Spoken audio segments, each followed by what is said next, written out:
ကာတယံမိမိဘဝရဲ့မွန်းချက်ရှုပ်ထွေးမှုတွေထဲကနေ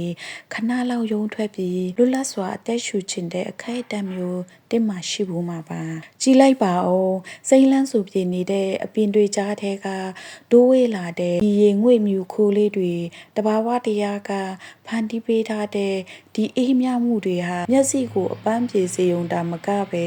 ကျွန်ုပ်တို့ရဲ့ခန္ဓာကိုယ်နဲ့စိတ်ဝိညာဉ်ကိုပါလန်းဆန်းသွားစေပါတယ်မြို့ပြရဲ့စူညံတန်တွေနဲ့ဝေးရာဒီလိုတိတ်ဆိတ်ငြိမ်သက်တဲ့နေရာမျိုးမှာ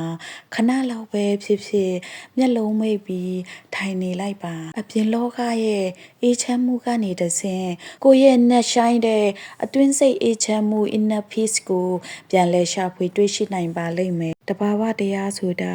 inner peace အတွက်အကောင်းဆုံးဖန်တီးပေးနိုင်တဲ့အရာတစ်ခုလည်းဖြစ်ပါတယ်သင်စိတ်ဝိညာဉ်အတွက်လိုအပ်နေတဲ့စစ်မှန်တဲ့အနားယူခြင်းကိုဒီလိုတဘာဝရင်ခွင်ထဲမှာရှာဖွေကြည့်လိုက်ပါနော်အရာအလုံးစိတ်ချမ်းမြေ့နိုင်ကြပါစေရှင်